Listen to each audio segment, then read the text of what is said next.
Welcome back to our channel, and thank you for tuning in and thank you for supporting us. And if you are new to this channel and you haven't subscribed yet, please encourage us by doing so, and we shall bring you the latest news as they happen. And together we can work with our great leader, άζει Nnamdi Kanu, IPOB, and Eastern Security Network to make our Biafran dream a reality. He said, frustrated Fulani governor of Katsina State, the home state of the terrorist Buhari, cries out that a Fulani Nigerian government refuses to transfer power to the southeast and release άζει Nnamdi Kanu unconditionally now, then Buhari should forget about keeping Biafra because Nigerian security agencies and hopeless Usodin just hoodlum, including the Fulani terrorists, those in military uniform, and those that they call the killer herdsmen, have all failed in their bid to help Buhari overrun Biafra and settle his foreign Fulani terrorists. Now, the northern minorities are now weeping and crying that άζει Nnamdi Kanu is their only savior, because they know that if Biafra becomes free, they also will be free, because the Fulani Janjaweed will run back to Sahel and Futajalon, where they come from. Governor Masari joined other deceptive Fulani governors like nõEEÄ of Kaduna State to ask for power transfer to the south in their bid to stop Biafran referendum and Biafran restoration. The Fulani governors are between the devil and the deep blue sea. They don't want Biafra to be restored, but at the same time, they want to keep power to themselves. Now, the Hausas and Northern Christians in Zamfara, Kebbi, Katsina, and other Fulani control states are now begging for help after the evil Buhari they supported in 2015 and in 2019 elections to become president allowed his Fulani foreign terrorists. He unleashed them on these Hausas and Northern Christians, killing them, kidnapping and raping their women and their daughters. You know, the Northern women were protesting and regretting their support for Buhari's evil government. The Northerners said that they have now seen that the Fulani Janjaweed are their real enemies, not άζει Nnamdi Kanu, not IPOB, not Eastern Security Network, and not Biafrans, as Buhari evil government have made them to believe. That was the lie they lied to them. Now they have seen the truth. After the Fulani terrorists have wreaked havoc on their communities. You know, when άζει Nnamdi Kanu was warning these Northerners about the consequence of supporting the Fulani Janjaweed, they all refused to listen, and they called άζει Nnamdi Kanu all sorts of derogatory names and even seek for his head. But now the same Northerners who insisted that Buhari is their savior are being tormented by their supposed savior. Now, their once peaceful villages, towns, and communities have been turned into killing fields and ghost towns by Buhari's Fulani terrorist foot soldiers. Instead of these northern women and mothers to ask their husbands and children to withdraw from the Nigerian security agencies that the Fulani Janjaweed Nigerian government have been using to commit genocide and desecrate churches in Enugu and Imo states and other parts of Biafra land. They are here crying stupidly. They know the solution. Call your husbands, call your children to withdraw.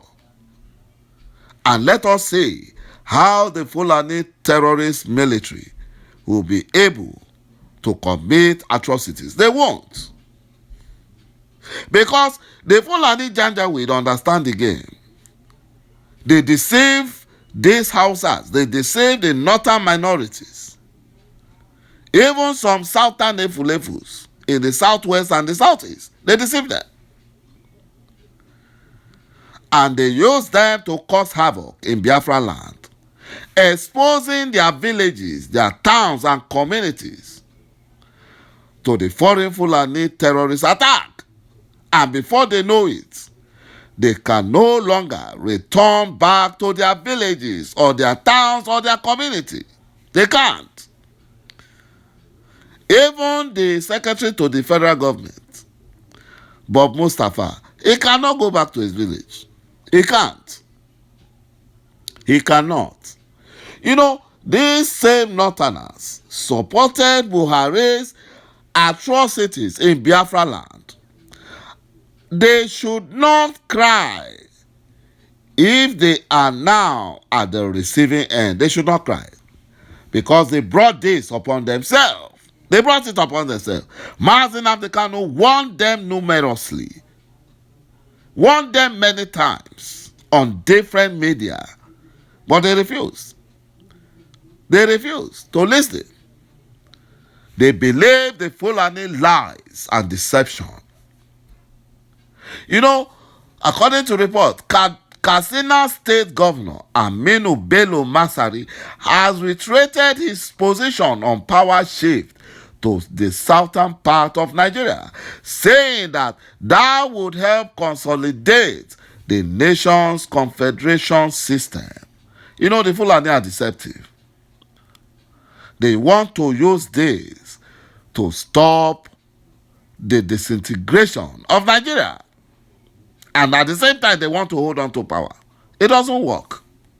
Masari said he was a member of the Constitutional Conference of 1994-1995, during which the Federal Character Commission was provided for, adding that he was a member of the Transition Committee in 1999, and their committee initially suggested that each zone should be given opportunity of 5 years through the instrumentality of the Constitution, but the suggestion did not see the light of the day because of Fulani Janjaweed greed.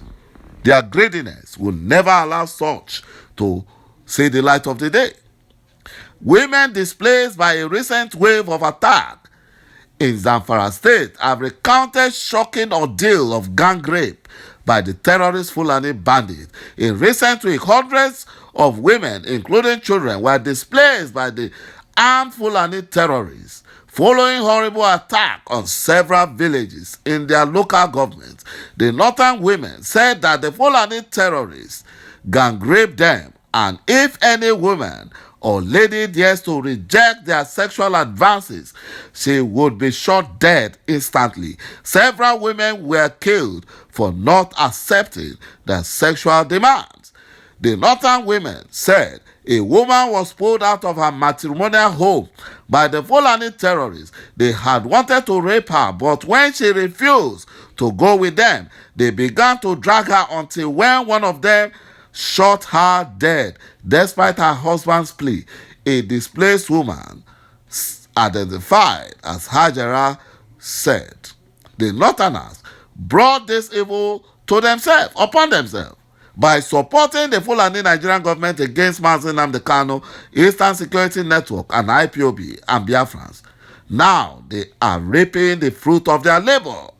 Another resident, identified as Mustafa, also gave a harrowing story of how his granddaughter was shot dead for not submitting herself for a gang rape.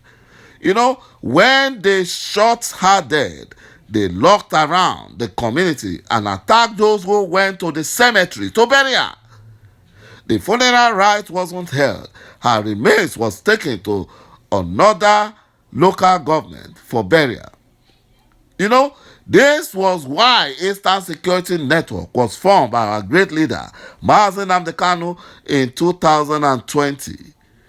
And the Fulani Nigerian government are not happy about it. Another woman identified as Amina said that her sister-in-law was hit with a gun boot after she refused to be raped by the Fulani terrorists who struck their community. According to the woman, she said that her sister-in-law was having her bath when one Fulani terrorist forced his way into the room. You know, he tried to rape her, but she refused to allow him. A fight between her and the Fulani terrorists ensued. The Fulani terrorists hit her with a gun and she had to crawl out of the room. This way, the Fulani terrorists are humiliating the Northerners. You know, they caused it themselves. They caused it themselves. And yet, the Nigerian security agencies have not arrested any single Fulani terrorist or prosecuted them. Rather, they are releasing the ones that have been arrested. They release them. And yet, some idiots, some foolish efulefu are supporting one Nigeria. You know, thank you, my brothers and my sisters, for watching this video. And bye-bye for now.